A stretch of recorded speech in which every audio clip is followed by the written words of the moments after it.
Friday nights in the mountains hit different. Rivalries renew as August heat turns into cold mountain nights. From Mitchell to Murphy, we've got the plays, the players, and the matchups that matter. The battle for the Blue Ridge starts here. This is Mountain Matchups. Welcome back to Mountain Matchups. The battle for the Blue Ridge starts here.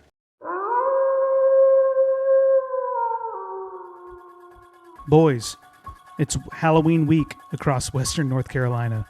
The moon's out, the fog's rolling in, and the Friday night lights are glowing like jack-o'-lanterns. The regular season is breathing its last breath, and every team's trying to keep their playoff hopes from turning to dust. On today's episode, Reynolds and TC are set up for a MAC championship battle. West Henderson slipped past their county rivals from North in a thriller. And now, the biggest showdown of them all is here. Pisgah versus Brevard for the conference crown. And we're going to chat with Blue Devils Network's Danny Hein about what's going to happen. So grab your candy, hold on to your helmets, and brace for a night of chills, thrills, and championship football.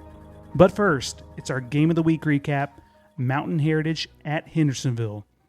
The Cougars haunted the Bearcats with a 36-20 win in a top 5 battle that shook up the standings. It was a back-and-forth shootout in the first half that Mountain Heritage took control of. In the second half, Corey went to the game all by his lonesome. Me and Warren couldn't join him, but he was there to witness it all. Corey, tell us how everything broke down. Yeah, I'm not going to lie, boys. I was trying to, I guess, do my best to talk myself out of it because I was like, am I really trying to drive out to Hendersonville all by myself, you know? But I was like, you know what? Going to be a game. I got to go. And so first quarter, Mountain Heritage, they set the tone early, only 3 plays in. And what do you know? Casey Jones, of all people, busts a 60-yard touchdown run. Cougars up 8-0 right out the gate, and it looked like Casey Jones was stuffed. Like from the moment he got the handoff, and all of a sudden, next thing I know, here he comes busting out. Like I said, Cougars up 8-0 right out the gate. I'm glad it wasn't only me that saw it that way from TV. You saw it that way in the stands too. Like he runs into the middle of just a mass of people, and suddenly he's 10 yards on the other side, sprinting down the field for a touchdown. I mean, it's Casey Jones. I think that's all you can say about it. Yeah, but then after that, I mean, obviously Casey Jones had that 60-yard run, but Hendersonville answered right back. We've talked about him before. We've talked about him all year. Jerron Ward has an absolute cannon. Big kid, big arm, and he put all that on full display. He fired a rope to win for the touchdown, made it 8-7 Mountain Heritage. Yeah, I mean, Casey Jones, dude, he's a lot faster than what I thought he was. Jerron Ward, like you said, Warren, has an absolute cannon.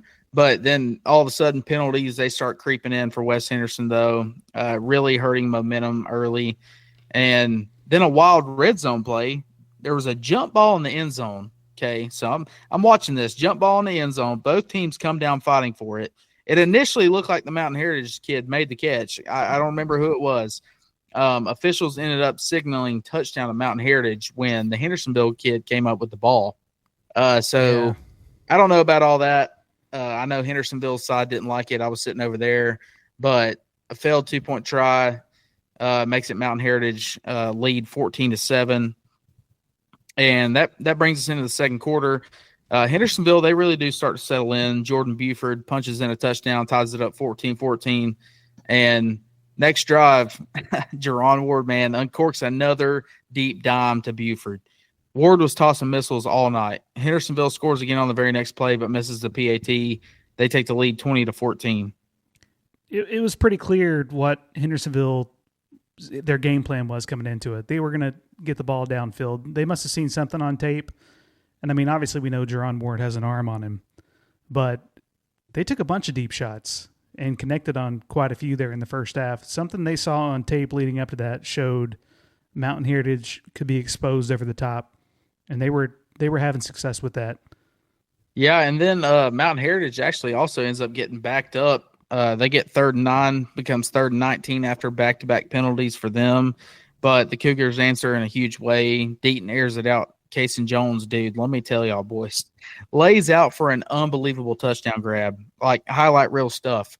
Like he stretched all the way out, caught this ball, over the shoulder, had a defender on his hip. Mountain Heritage converts the 2-pointer, and then they head into the breakup 22-20. After that, Hendersonville opened up the half moving the ball. Incredibly bad fumble deep in Cougar territory. It may have probably cost them the game. After that, Mountain Heritage made them pay. The time of possession after that was incredible. They just kept running the ball. I'm not sure what the specific time of possession was, but Hendersonville just couldn't get back on the field, to be honest with you. Yeah, that game was so back and forth, like I mentioned in the first half. Like they were just trading blows, and you have that one fumble as they were like, what was it, Corey? Like the 20 or 30-yard line, somewhere in there. Oh yeah. They took opening second half kickoff all the way down to Mountain Heritage's 20-yard line, around there, and then fumbled. Yep, and that really just kind of threw off the rhythm because, like Warren mentioned, Mountain Heritage gets the ball, and they're going to make you pay with time of possession. They just killed the clock. Yeah, so, Mountain Heritage, they end up extending the lead 28-20, and meanwhile, Hendersonville, next drive, they just can't keep Jerron Ward upright at all. Mountain Heritage's pass rush defense, it's relentless. Completely disrupted the rhythm, and they're just – Hendersonville just could not get anything going. They did take one shot downfield, and they missed the guy just by a hair, and then after that, it was all over. Mountain Heritage was just bringing the dogs. Yeah, once you get down like that, they're going to pass the ball. They've been passing the ball effectively all night long, but they just sent the house almost every play. It seemed like Ward was on his rear end, I think probably 3 out of 5 straight dropbacks. But one of those last drives where Hendersonville had just a gasp to try and make it a game again, they sacked him, was it 3 straight times? He was just getting killed in the backfield. They brought the house and brought him down, and that was it. Hendersonville couldn't do anything. If that fumble doesn't happen to start the third quarter, you wonder how this game goes. That really just disrupted everything for Hendersonville. Yeah, I hated that. That's why I was there. I thought it was going to be a shootout, there towards the end. And then especially when I saw Hendersonville take it down in the second half all the way to like deep in Mountain Heritage territory. And then they fumbled, and it was all downhill from there. I feel like you saw a lot of Hendersonville kids. I just feel like it took a lot of air out of the stadium. You got Mountain Heritage's side, their fans, just going nuts. Like I've never heard so many cowbells in my life. But my closing thoughts on this game, good teams, they're going to face adversity, and great teams respond to it. So Mountain Heritage, they didn't panic, didn't get cute. They just stuck to what they know, kept pounding the rock, stayed disciplined, and they just leaned into who they were and who they are. And it was a huge statement win for the Cougars. I think my closing statement for this game is if you're an opposing team and you turn the ball over against Mountain Heritage, they will make you pay. And there's a good chance you will lose that game. But their whole philosophy as far as running the ball, time of possession, their secondary is a little shaky at times, but pretty solid defense. The way they play, if you turn the ball over against them, you're screwed. Yeah, and they're a big team. You can see that on camera. Corey saw it on the field. He texted us and he was like, Mountain Heritage is big. They got some size. I don't know what they're feeding those boys up in Burnsville, but cornbread and taters, baby. That's right. So a couple stat lines from this game. Jerron Ward talked about he was still great in this game. 10 of 12, 197 yards and a touchdown. Casey Jones, 14 rushes for 152, 2 touchdowns. He also caught that 30-yard touchdown that Corey talked about. That was an amazing catch over the shoulder. And then Braden Deaton, he completed 3 passes.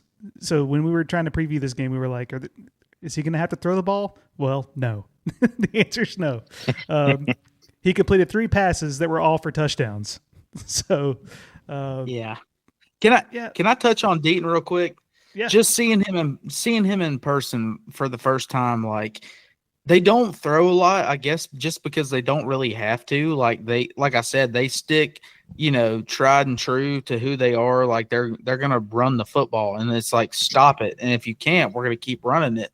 But like when they roll Deaton at times on some like bootleg stuff here and there. I mean, even when stuff got shut down, and Hendersonville's defense, especially in the first half, they played really well at containing Mountain Heritage. And Deaton, I mean, there was times that, dude, he had 3 and 4 kids coming at him, and he's just ducking and dodging and looking downfield, and almost completed a bomb too with pressure in his face. Like, and then they ran him on QB keepers as well. He's just, dude, he's just a battler. Like, he's such a scrappy kid. Like, I honestly enjoyed watching him play. He's shown in some previous games this season that he's more than capable of tossing the rock, though. So if need be, come playoff team, if their opposing team's loading the box, he's more than capable of throwing it downfield. But I think just the way they're playing right now, running the ball, trying to play good, solid defense, they just don't need him to right now. Just manage the game, don't fumble, don't turn it over, and the rest will take care of itself. Yep. So Mountain Heritage wins 36-20 in Hendersonville. That is 10 out of the last 11 games. So they own Hendersonville right now, but I know these kids definitely left everything out there on the field for both teams. We had some DMs from a few different players on both sides talking about how much was put into this game and how much they'd like to see each other in the playoffs. So that would be pretty exciting if that rematch happens. We'll have to see what occurs. But props to Mountain Heritage. They got it done, and that's the reason why they've been ranked as our number 2 team really all season, and there's no reason to change that now. Good for them. Let's recap some of the other scores around WNC, boys. Asheville Cougars, they're playing well. They win against North Buncombe 43-22.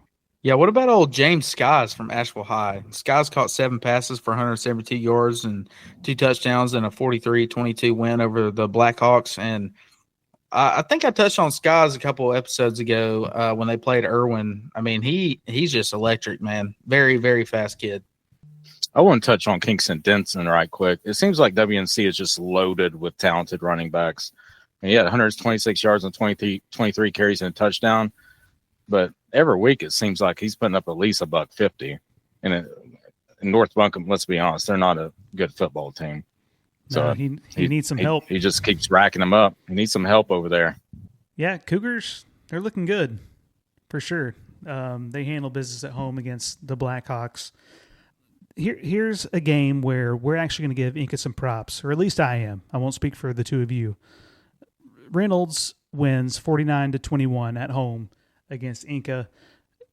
This is a game where Enka fought really, really hard, and I was very impressed by them. Just too many mistakes, too many bad breaks that went against them. They scored to take the lead in the first quarter, 7-0. Reynolds goes for it on their side of the field on a fake punt, which I saw coming. I was watching this on TV, and I told my wife, I was like, I think a fake's coming, because they subbed in like so many different players and were like pointing around. Yeah. I was like, something weird's about to happen. I don't care what the refs called.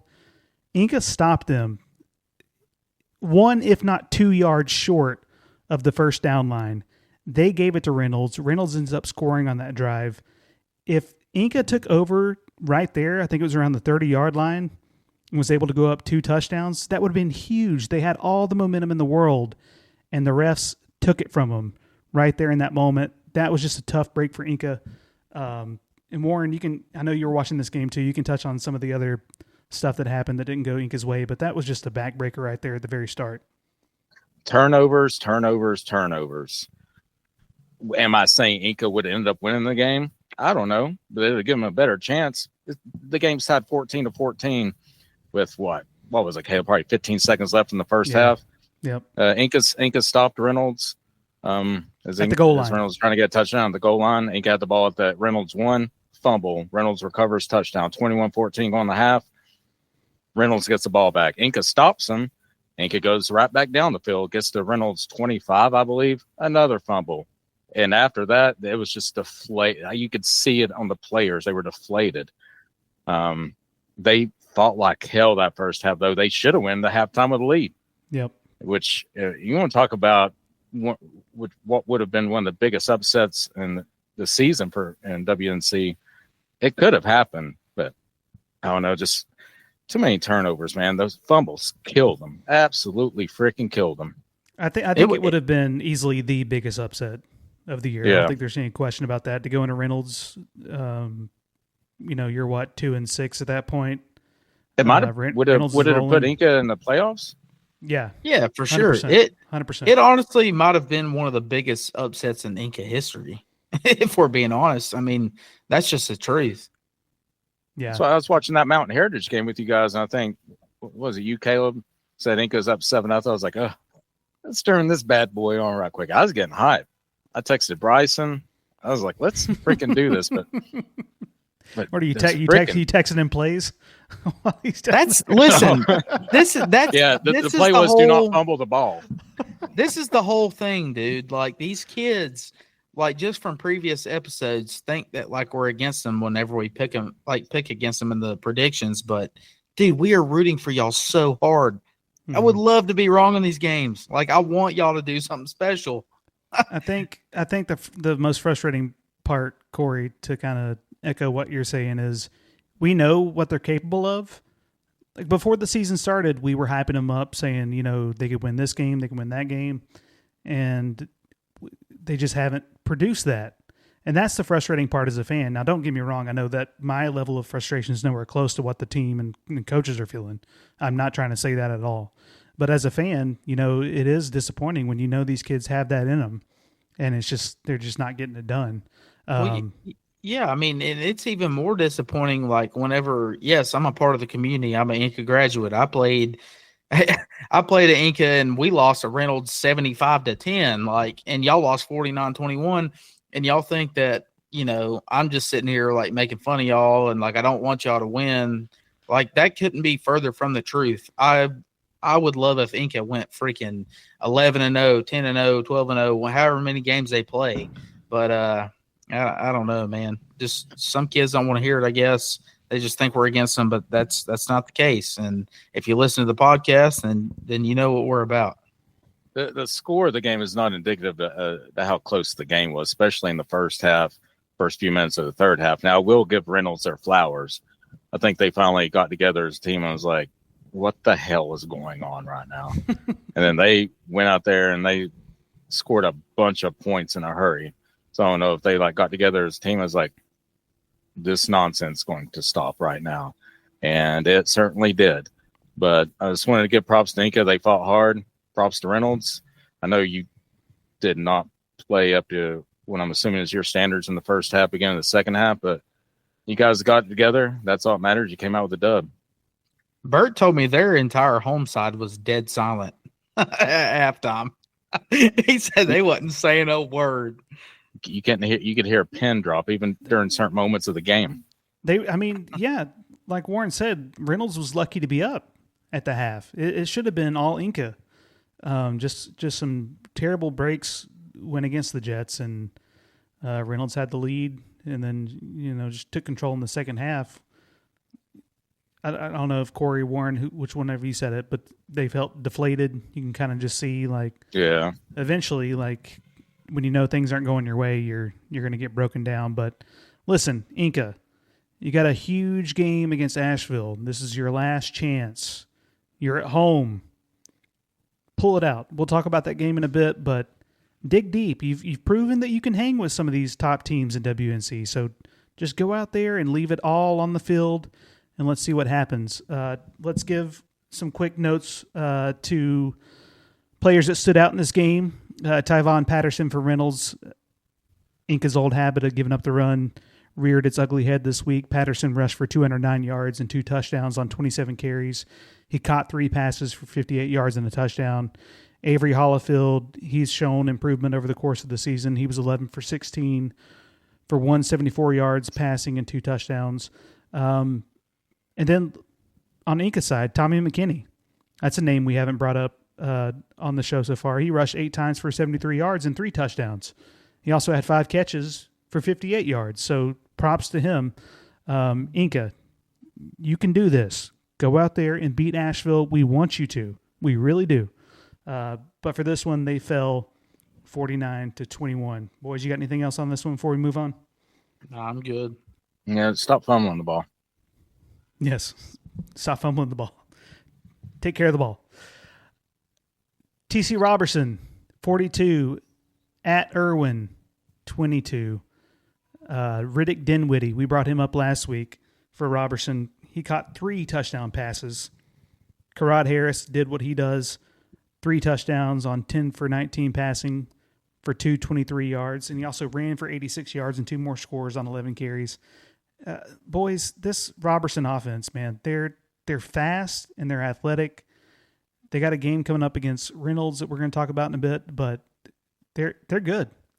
They're very good. And I talked to some of the Erwin players actually this past weekend, and they just started off slow.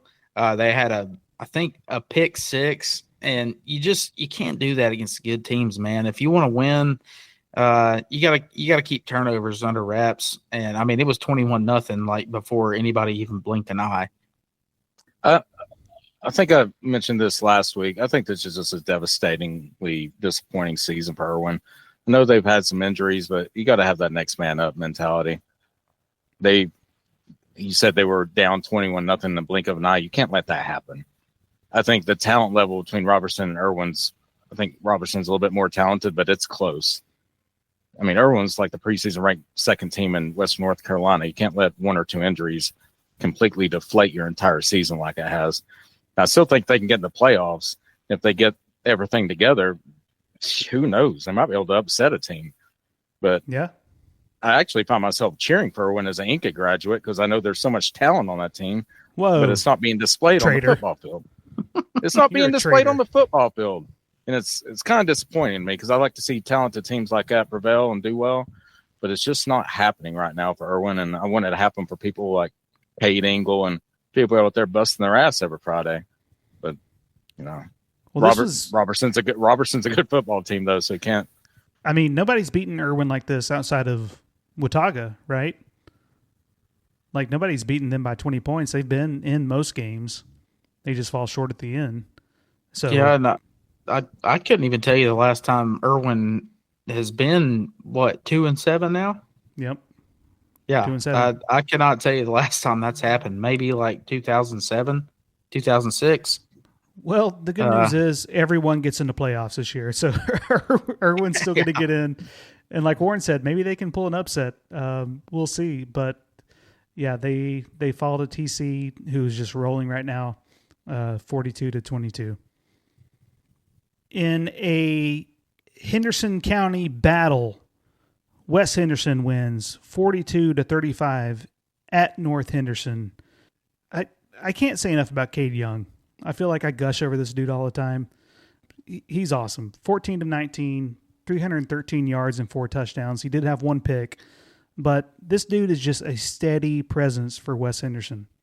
Yeah, he's a solid quarterback, man, and he's only a junior if I'm not mistaken. So they'll get him back for another year. But the dude I feel like I'm always gushing on is Parker Willis. I mean, rushed again for 287 yards and 3 touchdowns on 34 carries. I mean, dude, it's unbelievable. Yeah, Western North Carolina better hope that Parker Willis doesn't have an uncle or something who lives in the West Henderson district. Because I'm just saying, North Henderson's they're an all right football team. But you put Parker Willis on a good football team, and you really have something. He's an absolute stud. So, quick correction: Cade Young is a senior. So this is his last ride. Okay. Yeah, he is a senior. Dang, that's crazy because he's been starting there since he was a sophomore. And I thought last year he was a sophomore. So that's even, whatever. That really sucks then. Because Cade Young, he's a real deal. I'll give some props to Zane McCraw. He's my preseason player of the year. 175 yards, 2 touchdowns. He just did it. It's just a walk in the park for him every Friday night, 25, 30 carries, at least 140 bare minimum. So props to him. Asa Osman, did we ever figure out what the pronunciation was, Corey? Osman, I believe. Osman. Yeah, he caught 3 passes for 88 yards and a touchdown. He's been a deep ball threat for West all year. So they got the win over their rivals. That's big for them. You talked about Kingston Denson needing some help, Warren, for North Buncombe. Parker Willis, he's got to get some help for North too. 287. He's just a stud. I think he's the most. We harp on all these running backs every week. I think he's the most talented running back in Western North Carolina. Yeah, I think you put him. I'm not taking nothing away from Braylon Thompson or Nyrell Skinner or Landon Pope from Pisgah. You put Parker Willis on one of these teams, oh my God. Could you imagine what Parker Willis could do with Pisgah's O-line, getting 45 carries? Ooh. Hate to see it. I'd love to see it personally. I'd love to be there and see it. You never know with kids moving around these days if he's going to be on North's team next year. I hope he sticks around. But yeah, he's getting his. Why does he need to go anywhere else? 287 yards and 3 touchdowns. I think he's all right. Brevard 36 at Tuscola 3. Guys, it's Brevard. Let's talk about Carter McPhee. 22 tackles. He had 1 TFL and he recovered a fumble for a touchdown. Just so disruptive for Brevard. And we're going to talk to Danny Hein in a bit about him, but he's an amazing player for Brevard that doesn't get talked about as much as some of the other stars they have. That's some Luke Kuechly type numbers right there. That's video game stats. Yeah, what about Ty Griffin from Brevard, though? I mean, Griffin caught 3 passes, 122 yards, and a touchdown in the win. I think Brevard is they're a wagon. They came out and dominated this game. Oftentimes we've talked about how they're kind of a second half team. Not really in this one. They showed up and showed out, and that's with the loss of Kessinger, and that's a big loss for them. We'll see how that affects them in the playoffs. But yeah, they whipped the Mountaineers on the road, and they've got a huge showdown with Pisgah coming up. Is that our game of the week? Maybe. Maybe. Franklin wins at home against Smoky Mountain 26-8. The only thing we can really talk about in this one is Garrett Young. 163 yards on 29 carries. I'd say that's a hell of a night. Don't forget, he had 13 tackles too. Oh, yeah. That's even more impressive. Kid's an absolute grown man, dude. Offense, defense, doesn't matter. And let Garrett Young he's be 15 years involved. old? You said he's, 15 years old? Yeah, 15. God bless. Yep, stud. So they get the dub over Smoky Mountain. Congrats to them. They're sitting pretty for playoffs. We'll see what seed they end up getting.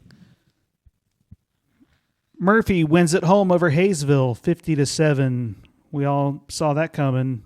Corey, your boy Cameron Clem rushed for 75 yards and 4 touchdowns on just 7 carries. I don't think he had to do a lot of work that night, but the Bulldogs just handled Hayesville at home. Well, props to Clem for getting some solid cardio in that night. Yeah, sounds like he just took like 4 to the crib very fast for only 75 yards and 4 touchdowns. Yep. Sounds like he hit on every single one of them, and they was like, "Yeah, you're coming out." Yep, Bulldogs keep rolling. And speaking of teams rolling, same conference, Swain County 42, Rosman 0. We got to talk about Andruw Cody, the quarterback for Swain. 13-15, 242 yards and 4 touchdowns passing, 33 yards rushing, and a touchdown on the ground. He also had 4 solo tackles, including a TFL. Talk about Garrett Young doing it on both sides of the ball. Andruw Cody can do it too. Well, continued prayers for Rosman. Yeah. And they're having a tough few weeks as they've gotten into conference play. Swain's defense held them to 146 yards of total offense. They had 10 tackles for loss. I mean, Corey, talk about this Maroon Devils defense. Like it's every week, man. They just shut people down. It's honestly just what they're tried and true on, dude. Like the past Swain games I've went to, even some of the maybe even better teams they had compared to this year. Every game I've watched them play, it is just straight tenacity on defense. Kids flying around, making plays, interceptions, hitting people hard. Everybody's rallying to the football. I don't know if they still have the same defensive coordinator they had or that they used to have, like in the games I went to watch. But something's being taught right over there because, I mean, most games I go to, you see some good defenses, but Swain County, them dudes fly around. Yeah, 10 tackles for loss as a team. Trenton Jones and Houston Hornbuckle had 9 tackles apiece to lead the Maroon Devils. And how about this? Freshman Coleman Green had a pick. Good for the freshie getting in there, mixing things up. So I just want to – sorry, go ahead. Fuck, no, you're good. bad. Go. I just want to pinpoint Houston Hornbuckle right quick. I'm all about names. That is a hell of a name. Houston Good for Hornbuckle. you, young man. Yeah. Houston Hornbuckle. I'm going to write that one down, keeping that. Yeah. So they win 42-0, and that brings us to our last game, Mitchell versus Madison. Now, Warren, you were the only one to take Madison in this game. They lost 47-31. I don't know why I picked them. But, yeah, Dallas Bartlett had 125 passing yards and a touchdown, rushed for 40 yards and a touchdown. So he tried to keep my pick alive. Ivan Blankenship did as well. But Kaj Pittman, I remember talking about Kaj a lot last year. Not talked about as much this year. I don't think his team's as good this year. But he's still doing his thing with 128 yards and 4 touchdowns on 10 carries. So Kaj is still alive and doing well. Had a great game, so props to him. I know why you picked against them, because you were trying to get the Mitchell fans back on your side with the reverse jinx. Yeah, well, yeah, that's what it was. Yeah, every game last year Warren picked, it was like, I got Mitchell, and they would lose by 60. Well, he started out like 5-0, and I started picking them, and they lost out. Yeah, we'll say Warren did that on purpose. Sure. Now it's time for the battle for the Blue Ridge Top 10. It's the Battle for the Blue Ridge Top 10, presented by We Don't Have a Sponsor. At 10 this week, we have Robbinsville. At 9, West Henderson.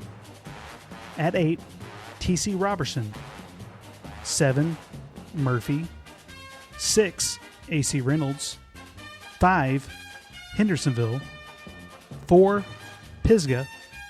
3, Franklin. 2, Mountain Heritage. And number 1, let's all say it together, Brevard. That is your battle for the Blue Ridge Top 10. Fellas, what do we see out of this list this week? Go ahead, Corey. I know where you're going with this. I better not go there. I will. I think the people had enough last week, so let's keep it to a minimum. I'll go lightly. I will say I still have Pisgah at 5 behind Hendersonville, just because, and I know his first game of the year, Pisgah played at Mountain Heritage, got spanked pretty good. Hendersonville, they had Mountain Heritage, which I know it's later in the year. They had them until they fumbled in the second half after the opening drive in the second half, and Pisgah played East last week. So I'm going to keep Pisgah at 5. No hate here. No hate. I'm just saying that's why I still got Hendersonville at 4. Yeah, you're right, Corey. Mount Heritage lost to Swain earlier. We should put Swain at 2. Here we go. Hey, if anybody needs a new booster fan at Pisgah's athletics, it's Jason Warren. Loves you guys very much. He's got a lot of money to spend too, so hit him up. I wish I had the money to be a booster. Yeah. Next year, Pisgah's going to redo their field and name it Jason Warren Field. Warren, maybe you could be their mascot and just dance around at home football games or something. Well, I do have the bear mask laying around here somewhere. You would get escorted if you walked in there with that. Yeah, it is creepy looking. They'll be like, stay away from the kids. So I think one thing I want to talk about as I'm looking at our individual picks, me and Corey both had Reynolds at 6, Murphy at 7. Warren, you took Murphy at 6, Reynolds at 7. Reynolds beat the brakes off Murphy. Why did you put Murphy ahead of them? I think Murphy's the hotter team right now. I know Reynolds. I just think I know Reynolds won earlier. It's like earlier in the season, though. You know what I mean? I think Murphy's on the uppity up. Okay. I'm all about what teams are doing in the here and most recent past 3 to 4 weeks or so. Reynolds has looked pretty good though too. They got outplayed by Enka in the first half for Friday. Okay, all right, fair enough. If they would have played like that against Murphy, they'd have got their doors blown off. Anything else that stands out before we move on? Warren, you had talked about putting Mountain Heritage at number 1. What made you back out and keep Brevard in there? I mean, until Brevard loses a game or yeah. The only way I could put Mountain Heritage over Brevard is if Brevard loses against Pisgah or something like that. Yeah. Can't be replaced until you lose a game. Yep. They've been the number 1 team all season long, and they're sticking with it until they lose. Now, do I think Mount Heritage might be a better team? Possibly, but I can't put them above Brevard until Brevard loses. So let's talk about that Pisgah Brevard game. We were able to get an interview with Danny Hein from the Blue Devils Network. He calls the games on WSQL radio. We'll go to that now.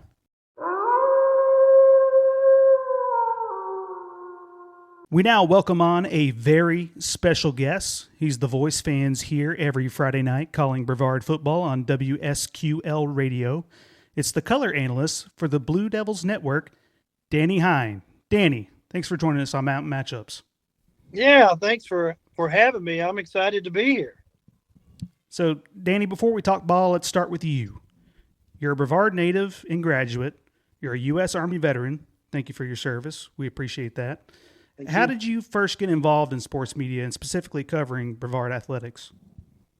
Oh, it was a Friday afternoon. They didn't have anybody to announce the game for the PA stuff, so I got voluntold to do that. This was probably 9 or 10 years ago.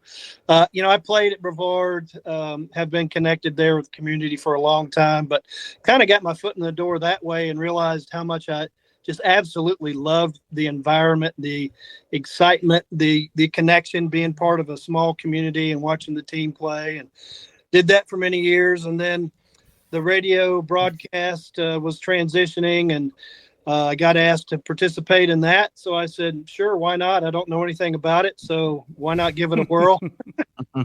And next thing you know, it's, many years of doing that and loving every minute of it. I got a question for you here. So you've become a recognizable voice around Transylvania County. Tell us how the Blue Devils Network came to be, what your role looks like on a Friday night doing that. Yeah, so the network really came to be. We've got a guy named Ken Anderson who actually worked in broadcasting big-time venues in Mississippi State, and he retired up here and really started working with the radio station and doing some things very creatively to get the program going. So he's been sort of the driving force behind that. And for many years, we actually live video streamed the games, the home games. And so he set up those productions. And so I was just fortunate enough to be part of his creativity. And really, there's a lot of energy just trying to get behind the team and talk about something that excites us locally. And so, I just sort of on the periphery, but being there at the right time, having an opportunity and just taking advantage of that when the time came. Nice. That's awesome. So speaking of Friday nights, can you walk us through what your typical Friday looks like? What are some of the little challenges fans might not realize going into a high school broadcast? That's a great question. I actually do a lot of preparation during the week because I'm kind of a nerd. I like stats and I like looking at the games and the matchups. And so my preparation on Friday is usually, actually I wake up pretty early, review some numbers and stuff. I've already interviewed the coach that week, so I've got some baseline of, a perspective of what we're thinking about. Every Friday morning at 8:00, we do a quick radio broadcast on WSQL for about 5 minutes, just teeing up the game. And then Friday afternoons, I start getting really nervous. I think maybe nervous is the wrong word, but excited. And sure. Always get to the stadium early. And then we set up and kind of go through the rosters, make sure we know the names and all that stuff, and really try to get insight into the matchup. and then we just get ready to roll. We have our pregame that starts at 7:00, and me and I call him Coach Clayton. He's a known name there. He used to be the assistant principal and has been working in Brevard athletics and teaching for many, many decades. He's in his 80s now, but it's hard for me to keep up with him. So he does the play-by-play. I do my stuff, and we just try to keep up with the game. It's awesome. Yeah, y'all do a great job. So that leads me into this question for you. You also host a weekly Coach's Corner segment on the Blue Devils Network Facebook page. So you've essentially had a front row seat to Coach Coleman's thoughts and philosophies. What have you learned about storytelling in local sports that keeps fans tuned in week after week? Well, you know what? I think, everybody loves a good story, but the story is the team. And so when you have a team like this year and last year, but this year, we came in, we lost 16 seniors from last year's team, the regional finals. And it was like, well, what is the story going to be? What identity is this team going to have? And that was sort of my first conversation with the head coach, Luke Coleman, that very first week. And then every week, a different chapter of that story kind of unfolds. And I think people kind of enjoy seeing, okay, Brevard performs in so many different and dynamic ways every week. What are we going to get this week? And I think another big component of this was the whole conference realignment. We're back to a conference this year that is, what I would say is more traditional, more of what, folks from my era and before were used to seeing these matchups. And yeah, I'm sure we'll talk about the one for this week, but a Pisgah, a Tuscola, a Franklin, a West. I mean, all of those are traditional teams that resonate with a whole lot of people. Yeah, and so, speaking of Pisgah, we know that's where Coach Luke Coleman's from. Yeah. So I know how he was probably raised and the stuff that he believes in, what he was taught, and he played football there. So, we've seen he's really built something steady over there. And I just want to ask, so from where you sit, what's been his biggest influence, like the culture, the preparation, or the way he develops players? Well, all of those really, I'd say, primarily it's establishing a culture that matches his intensity, the work ethic, the off-season type of things that they do in the weight room, the long preparation in spring and summer. And really, one of the themes that I get from him every week, and it resonates because, the players will talk about this a lot too, is we don't care who's on the schedule. We've got to get better every single week. We've got to make improvements, and we've got to be prepared to play the game that's in front of us. And oh, by the way, in this conference, you got to be physical. That's a huge component of what they instill in this team. And then I tell you, one of the things I've been most impressed with this team is their level of maturity in the sense of, look, it's not about me individually. I may be in the play or I may not be, but if I have the chance, I'm going to contribute. If it's my teammate in there, we're all in this thing together, but it is really about the team producing results and not necessarily individuals. And I think if you look at Brevard stats and contributors, that's pretty evident because we got a lot of kids stepping up to contribute in so many different ways. Yeah. It's funny you say that. I know you guys are more team-based as opposed to individual-based, but I do want to ask you about a certain individual right quick. Yeah. Thompson Wynn, or as I like to call him, Hyphen, he's emerged as an absolute stud for you guys. Every week he's getting open downfield and making plays. If I'm correct, he played sparingly on offense last season for you guys, and the talk of the summer was basically him being a dominant defensive back. Now he's up to 909 yards and 11 touchdowns and become one of the best receivers in the state.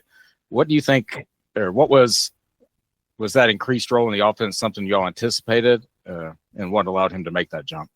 Yeah, I obviously I can't speak for the coaches, but you've seen him play. You've seen some of these tremendous plays on both offense, defense, and special teams. I mean, he does it all. Yeah. His athleticism is such that you can't help but say, how do we get that kid involved? And so, playing DB last year, I think this was a natural evolution to say, look, he's got great hands. He's obviously got great speed and a good head on his shoulders. We got to get him the ball on offense. And so, that's what he's evolved into. And, he'll tell you. And there was a quote in one of the articles in the paper a couple of weeks ago. He said, if I'm getting double or triple teamed, all the better, because that means there's some other targets out there that are open. Yeah.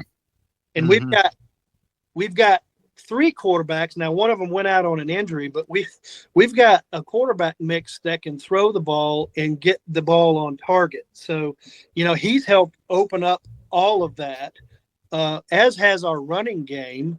But the last few weeks, it's been interesting to see the passing game kind of evolve and really take over in terms of yards of production. And the first, the bulk of the season was the ground game.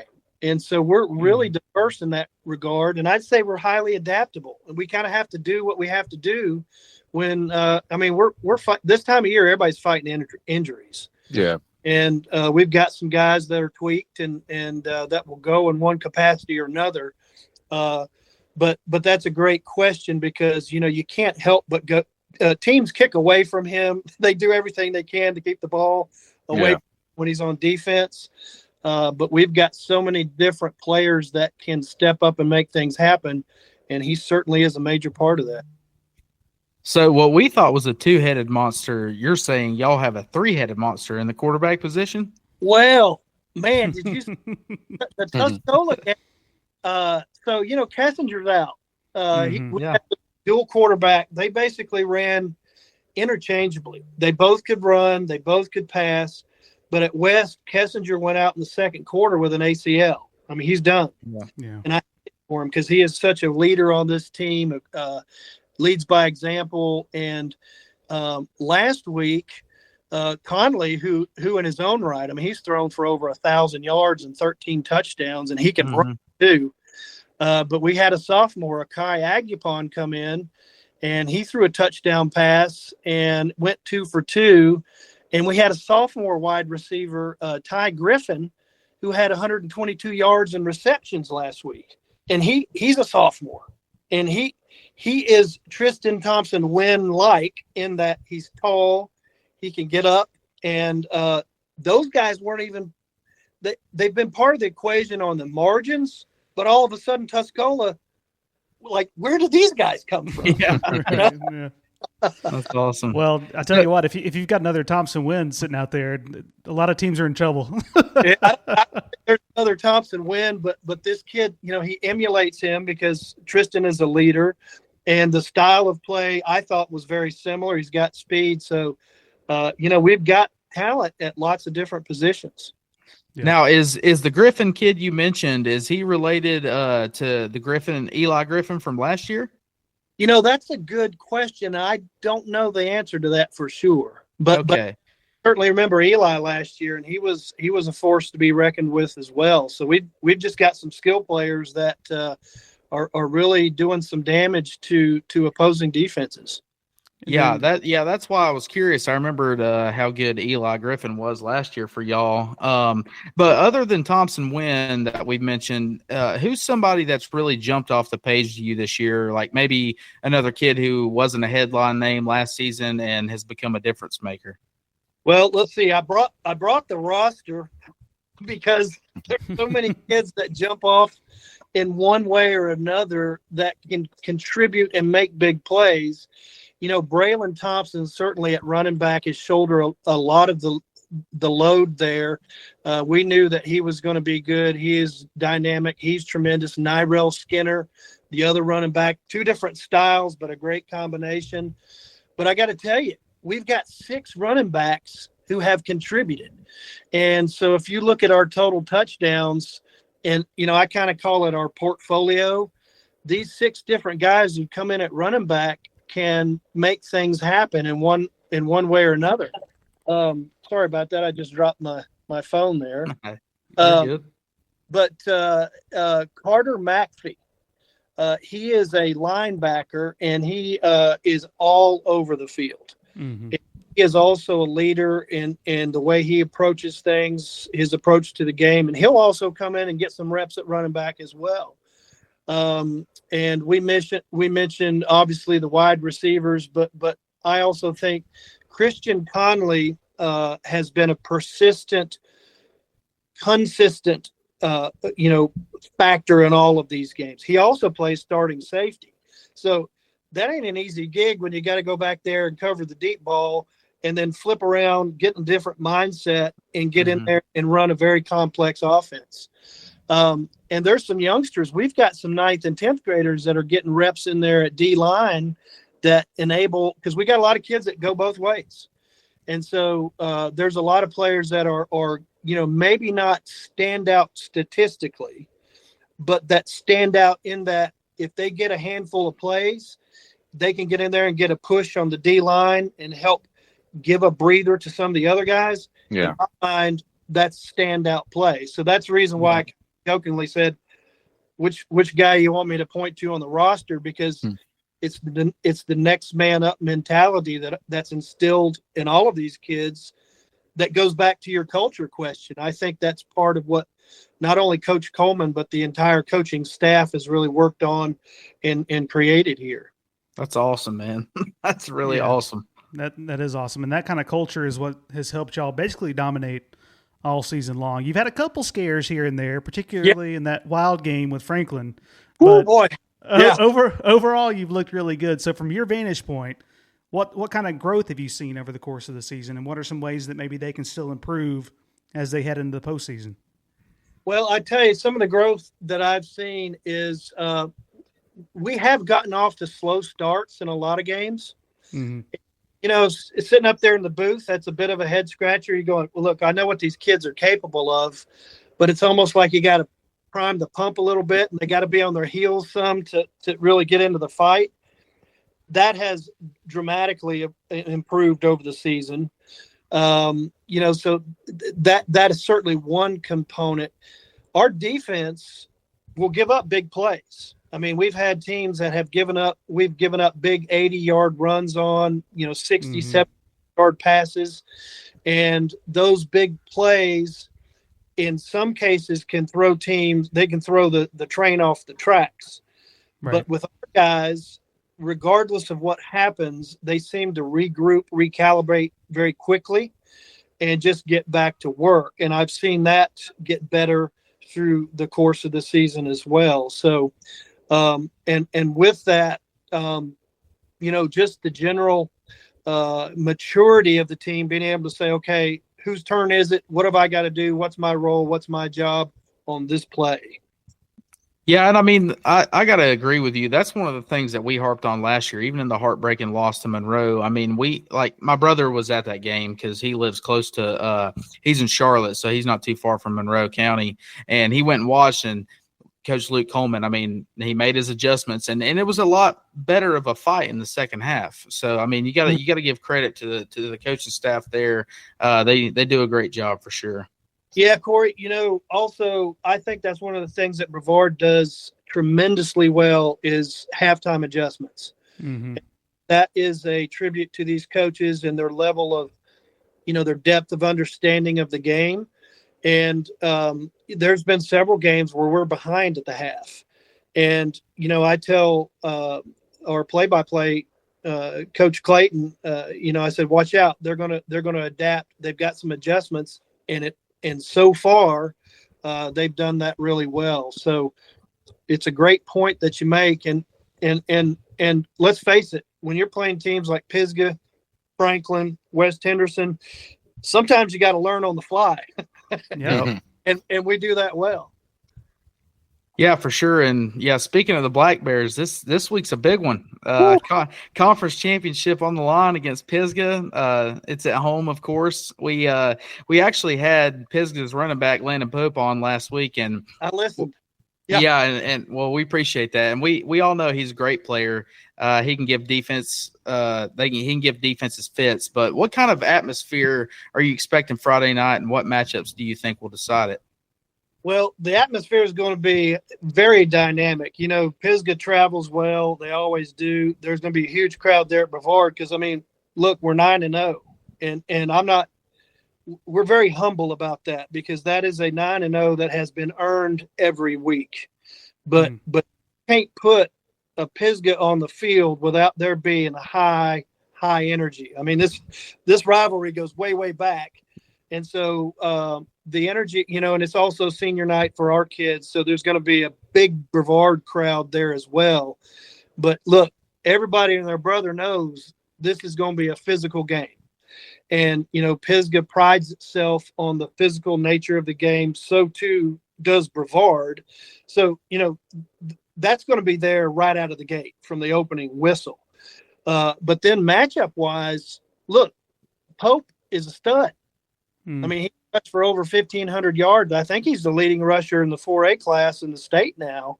And one thing I've noticed is you look at the number of carries per game for him.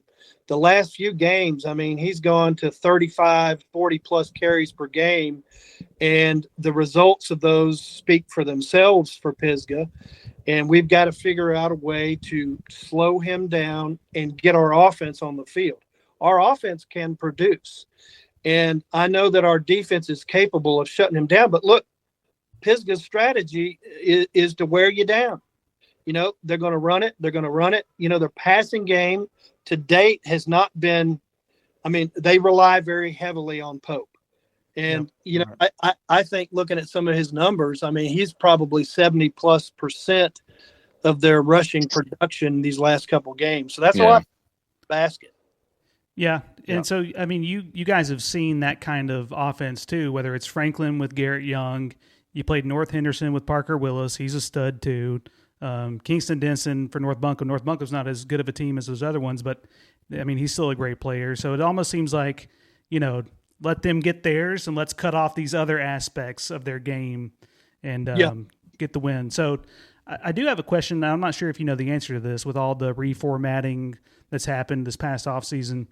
So if Brevard was to lose Friday night and Franklin was to win, you'd have a 3-way tie between Franklin, Pisgah, and Brevard, where they've all kind of the head-to-head tiebreaker wouldn't work. Do you know if there's another tiebreaker, or would it just be a 3-way tie for the conference and that's it? Yeah. So, I had to draw a lot of pictures to try to figure this out because I'm slow. So Franklin will go to the 5A bracket. Right. So we're in a split 4A, 5A. So that really doesn't matter from that standpoint. Right. What matters is what happens between us and Pisgah, because we're both 4A, right? Okay. And as I understand it, this year, as you mentioned, Caleb, the reformatting, it does not necessarily matter who wins the conference champion. It's all based on RPI. Yep. So it's a function of what results will that formula produce RPI-wise for Pisgah if they win versus for – obviously, if Brevard wins, we're likely to be the number one seed. If we lose, what does that mean bracket-wise? And that's anybody's guess. We're both going to be seated fairly high, I would think. Mm-hmm. Yep. And you look, if you understand it better than that, please let me know. It's crazy, man. No, my main question was just like, I understand the conference championships don't really matter in the new formatting, but even so, you still like to win a championship. So would it would the Mountain 8 just be split 3 ways though at that point, you think? Yeah, the Mountain 8 overall would be split 3 ways. Gotcha. Yeah, okay. From a and look, you're absolutely. We don't want to share that thing. Nobody wants to share. Yep. So really, when you think about it, you really couldn't write a script much better than this, because all roads have converged to this rivalry game, the last game of the season. Everybody's banged up. And look, this is the one you've been playing for 10 weeks, 11 weeks, whatever it is. And this is the one you got to win to make it really count, I mean, it's funny. We've got a bunch of games across the board in WNC this week where it's coming down to the last game. So whoever decided that schedule, kudos to them, because they saw something nobody else did. I tell you. And, speaking of schedules, I think way back, and, we started out with AC Reynolds. Mm-hmm. And Erwin and North Buncombe, and we don't. Coach Coleman likes to schedule tough non-conference games, which I is a blessing and a curse, but it does prepare you for deeper in the season. And so I think that's another thing that Brevard has done is, look, we want to compete with the best. That leads me into this question for you. It's my last question for you anyway. As we mentioned earlier, you sit down with Coach Coleman every week for the Coach's Corner segment. What's his mindset right now heading into the postseason, you think? His mindset is not to think about the postseason. His mindset, this is just me. I don't speak for him, obviously, but my perception would be, look, I don't even know. Friday is what matters. Pisgah is what matters. And we've got to put the strategy and the game plan together Friday to make that work. And then we'll focus on getting better after that and figure out how these brackets are going to be seeded and who we're going to have to play going forward. Now, obviously, everybody wants a high seed to get the home games. I mean, we've been in some playoff runs where I remember back in 2000 and maybe it was 18 or 19, and we were seeded 16 and ended up going to the regional finals, and everything was away, and it was just really, really tough. Yeah. So, obviously that's on their mind, but I honestly, I don't think this team thinks beyond how do I get better in practice today, and how does that impact how we're going to play this coming Friday. Take it day by day, week by week. That's right. Yeah, it's it feels kind of like their mantra, and so far that's worked. Yeah, well, I think you pretty much answered my last question. I was going to ask you about how much that Monroe loss you think is fueling the team, but it sounds like they're itching to get back to that spot and beyond. So we appreciate you taking time with us. Is there anything you want to shout out or anyone before we get you out of here? No, I appreciate what y'all do. I started, listening through, and I got sort of addicted to all the other, like listen to one, and then I had to go back and listen to all the other ones. So I appreciate that. That's very stuff. Thanks, good man. Stuff all put together, and it's fun for everybody in the region to be able to go out there and play. And at the end of the day, these kids are learning life lessons on the field. But Friday night, when you have games like a Pisgah and a Brevard coming together, I started thinking about it after the Tuscola game as soon as that one wrapped up. So I bet. Catch up. There's a reason that me and Warren are making the long haul from Candler, North Carolina, to come watch that game Friday night. It's going to be a blast. Good. Well, y'all have to come up to the press box and say hello. Sounds good. We might just do it. Yeah. Definitely, for sure. Yeah, good deal. Yep. So we've been talking with Danny Hein, color analyst for the Blue Devils Network on WSQL Radio, and they also have a Facebook page where they stream everything. We will drop those links in our show description. But Danny, we appreciate you taking the time, man, and we wish you guys the best on Friday night and beyond. Thank you very much. I really enjoyed it, guys. Thanks for having me.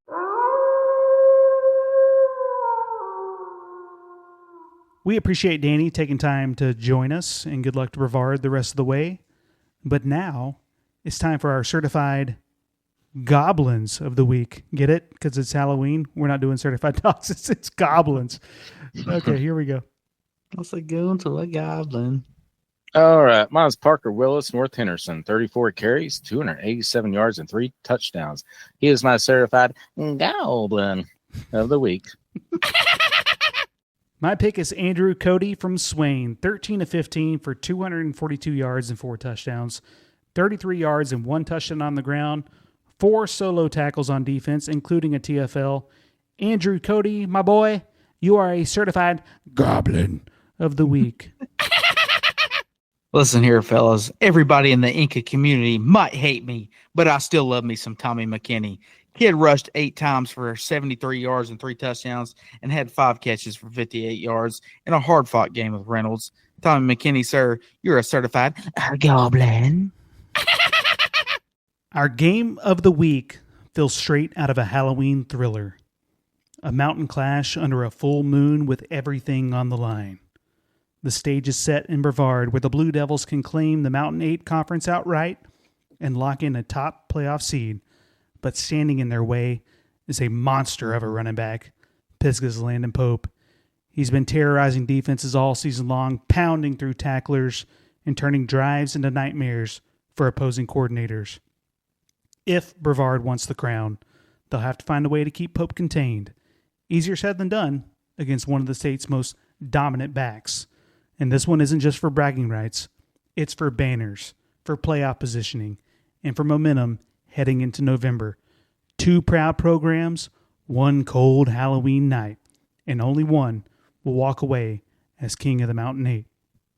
Yeah, I'm not gonna lie. This matchup, dude, it's honestly insane. I mean, you got Pisgah 232 rushing yards per game against Brevard's 205, but you got Brevard's 175 passing against Pisgah's 110. I mean, that's what it's going to come down to. I think that Pisgah could somewhat slow down Brevard's rushing attack if they need to, but it's like pick your poison. If you do that, you're going to be leaving your secondary on the island. You got Tristan Thompson-Wynn. If you adjust to him, I think Braylon Thompson, and you got Nyrell Skinner and Christian Conley at quarterback can also run it. I don't know. I mean, I think it's going to be a really tight game. We'll see. I'm going to be there with Warren, as everybody knows. We happen to go to the same game of the week every time we can. So, yeah, I'm pumped for it. Thompson-Wynn, or a hyphen as I like to call him, is going to be the key to this game. I think, like Danny said, they're probably going to put 2 to 3 players on him at times. It's going to leave the opposing receiver one-on-one. They might try to utilize that matchup. Pisgah side, I know everyone talks about Pope. I talk about Pope. We all talk about Pope. I think Mason Putnam is going to be a key in this game. I'm assuming Brevard's going to load up the box. Pope loves to run up the middle. He's an incredibly strong human being. I would roll Putnam out, a little bit of side-to-side, little toss action. I think Putnam's the wild card. I think this is a game where Brevard is going to miss Kessinger. He went out for the season with a lower leg injury against West. They didn't need him against Tuscola, but Pisgah's a different animal. I think his leadership, he plays both sides of the ball. They put him at quarterback. They put him at receiver. That's going to be tough to overcome against a hard-nosed Pisgah squad. But all that being said, Brevard seems to have the more overall talented team compared to Pisgah. I think if I'm Brevard, I let Pisgah and Pope get his, slow him down just enough, obviously keep him out of the end zone. But if you can have kind of a bend, don't break against Pisgah, I think Brevard could win this pretty easily. I completely disagree. I was waiting on you, Corey, to talk. I think Pisgah has adapted the way Mount Heritage played this past week. It's all about time of possession. Run the ball. You don't have to get a stop every time on defense, but try to keep them to a field goal. If they score a touchdown, so what? Keep running the ball. And if you get down 2 touchdowns, guess what? Keep running the ball. Wear them down, and then see what happens. Pisgah doesn't have an answer for Tristan Thompson-Wynn. No, and here's my thing. I feel like that they will try to – I don't think they're going to be throwing, like, triple coverages at him. Like, I just don't see that happening. They take pride in what they do, and I feel like they'll try to play it, somewhat straight up, maybe keep a spy on him at times. But I don't know, man. Brevard is so – they have so many weapons, and I think it's going to be a hard-fought game. And, I mean, Pisgah could very well go out there and pull the upset. But with the way that I feel like Brevard's going to back Kessinger after his injury and show that they have something to prove, they have the home field advantage, I just think Brevard's got the upper hand in this one. There's a difference between taking pride in what you want to do and actually wanting to win a football game. You put hyphen against almost anyone in WNC one-on-one, he's going to smoke them. It's just a fact of life. I can't explain it. It's just the way it is. Well, right, but my whole thing is, so say you throw double and triple teams at him, I mean, what does that give Braylon Thompson and Nyrell Skinner and Christian Conley to do? I'd rather get beat on the ground than get beat by their best player. I'm not going to let Thompson-Wynn beat me. That's what I would do anyway if I'm no coach. And as our good friend Ryan Edwards says, you could never be a coach. You're an idiot. That's what he says verbatim, by the way. Verbatim. So one quick thing to point out, conference championships don't mean anything when it comes to playoff seeding. However, Brevard is currently the number 1 ranked team in RPI, which is what the playoff committee goes on in 4A. Pisgah is at 7. So, you want to win a conference championship. We talked to Danny about that. Like, that's always good to win some hardware. But even more so, this game is big for playoff seeding. If Pisgah was to win, if they're at 7 now, I can't do the math and predict what the teams ahead of them are going to do. But does that bump Brevard down a notch? You've got Reedsville at number 2. Pisgah for sure would go up. I mean, that's a big deal as the playoffs go on. It determines who's going to get home field advantage if you keep advancing. So a lot on the line for this game. And what better time to do it than Halloween night? Crazy things can happen on Halloween. Corey, you remember when we saw UNC upset Miami on Halloween? Yep. I'll never forget it. You never know what's going to happen. What's happened since then? What's happened since then is you shut your mouth or I'll drive to Beaver Dam and whip it. Let's go ahead and get into our picks. Corey, start us off. I think that Landon Pope and them come in and they play a hard game. I think that Pisgah's defense shows up to the best of their ability. But at the end of the day, I think Brevard just got too many weapons. So I'm going to take Brevard by 8. Yeah, I think this game is actually not going to be as close as we think. I've got Brevard by 18. I think they've got too much talent overall. We saw Pisgah struggle with Franklin. Brevard beat Franklin. I know that whole transitive property doesn't always play out on the field, but I think Corey's right. They've got too much talent. I'm just going to take it one step further. I think the gap's a little larger. Warren, what do you think? I mean, you guys are talking like Brevard's like the Patriots with Tom Brady and Randy Moss.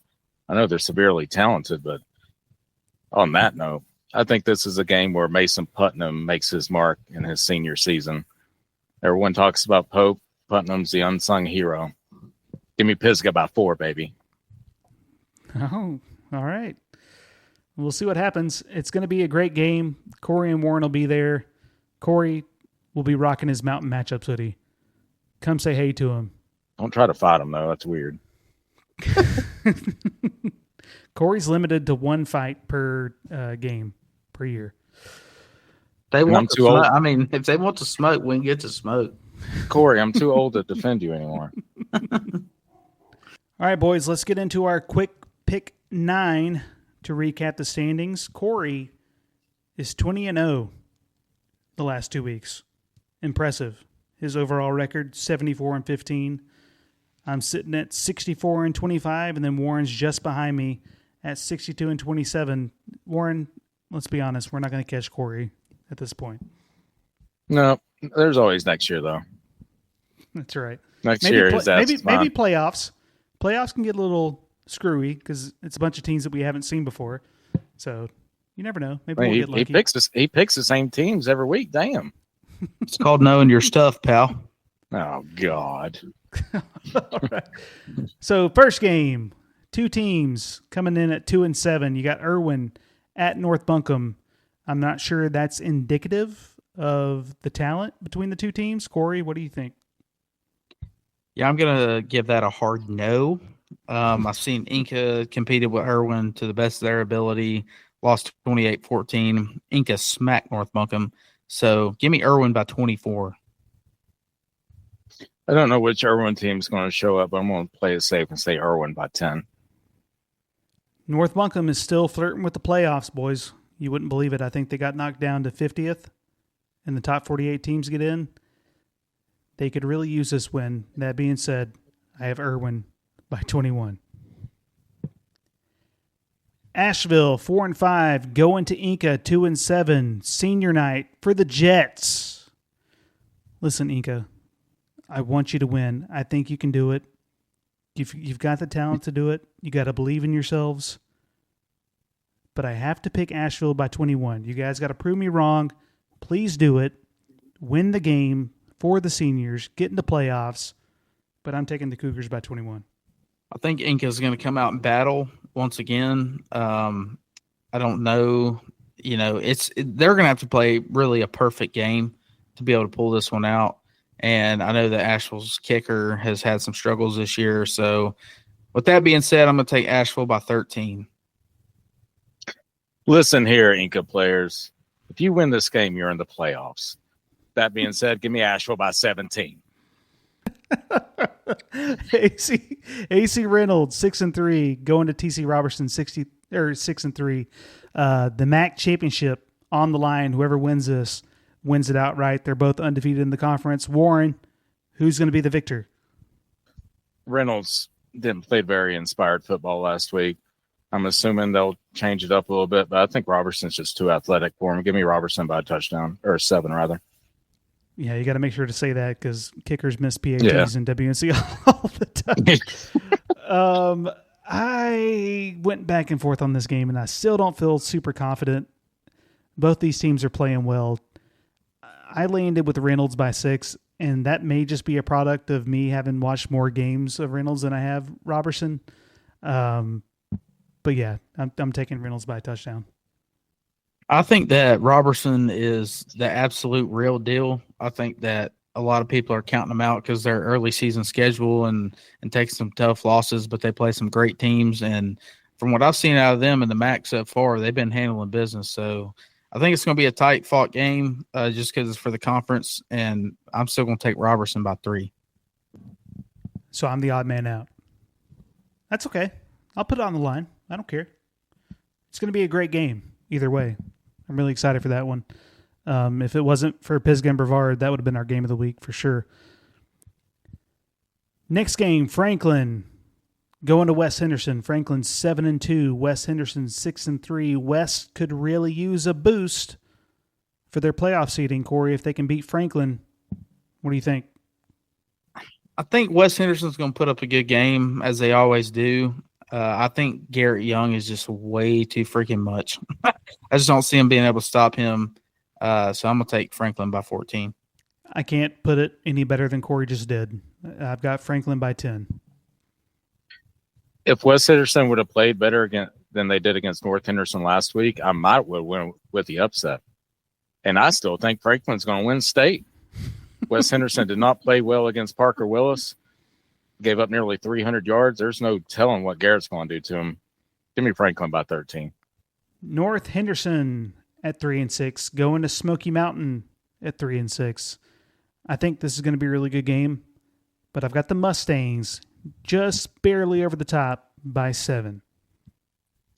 Smoky Mountain doesn't have a good run defense, and Parker Willis is going to absolutely obliterate them. Give me North Henderson by 20.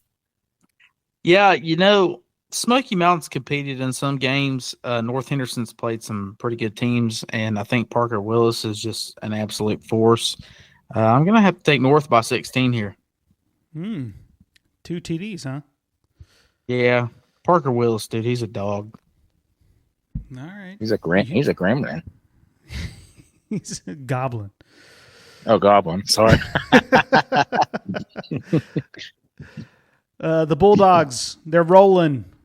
They're going to go to Swain County, one of the toughest defenses in WNC. We've talked about them a bunch. They didn't fare too well against Reynolds. Is Swain going to be any different, Warren? I think Murphy's turned it up a notch over the past month, or especially the last couple of weeks. Give me Murphy by 10 in a very, very hard-fought game. Swain County is no joke. Yeah, I agree with you, Warren, for once. I think it's going to be a hard-fought game. I mean, it's just two good old-fashioned mountain football teams. Swain County's got a hard-nosed defense, but I think Murphy, they got too much skill, man. They got a good-sized line, got a great running back in Cameron Clem. I'm going to take Murphy by 6. Is there any doubt who I'm going with? I picked Swain to upset Mountain Heritage, their only blemish of the season. They've been my Maroon Devils this whole time. Give me the home team on senior night. I've got Swain by 3. It's not a bad pick. I respect it. Thank you. It's not the right pick, but yeah, we'll see.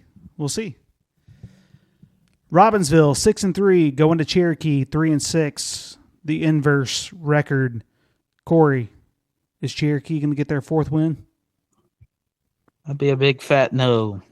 Taking the Black Knights by 28. Yeah, I've got Robbinsville by 30. Don't think the Braves have enough to hang with the Black Knights. Nearly LOL'd whenever you asked if Cherokee was going to get their fourth win. Give me Robbinsville by 21. At least you made it a little more respectful than me and Corey. Yeah, I don't know what this. I mean, my lord, give some respect to Cherokee. God dang. It's not as much about disrespect to Cherokee as it is respect for Robbinsville, I think. Hendersonville, coming off that tough loss against Mountain Heritage, one they feel like got away from them in the third quarter. They're at 7-2, going to Polk County 3-6. I think Hendersonville shows up big time. They win by 35. Yeah, I think it's going to be actually significantly worse. I saw Polk County struggle with Owen, and shout out to Owen. They're having a good season. I just think it's two different levels. I got Hendersonville by 52. Well, I doubt you're allowed in the Tryon area anytime soon after that prediction. Hendersonville is just too much for them. I'll say Hendersonville at 27. And last, but certainly not least, we have my Owen Warhorses rolling into Mountain Heritage. Owen at 5-4. Mountain Heritage at 8-1, coming off a big win against Hendersonville. Warren, does Owen have a chance? I love Mountain Heritage. I really, really think it'd be cool if Owen won, but they don't have a shot in hell. Give me Mountain Heritage by 24. Yeah, I'm going to go Mountain Heritage by 28. But it would be really cool to see Owen pull off the upset. Oh, I think that'd be amazing. I hate to be the bad guy here. Mountain Heritage by 44. Jeez. Yeah, it's not going to be pretty. You in a bad mood tonight, Corey? No, not at all. I'm rooting for Owen, but I just it sounds like it. Got to be realistic, pal. I can't wait for these games Friday. Like, we have so many good games, and it feels like the past 3 to 4 weeks have been mostly blowouts that we all saw coming. I mean, you got Brevard, Pisgah. That's huge. You got AC Reynolds and TC. That's huge. What else we got? North and Smoky, I think, is going to be a good game. Franklin at West. So many games where things could change for playoff seeding. And I think next week's episode, we're going to dive into playoffs quite a bit.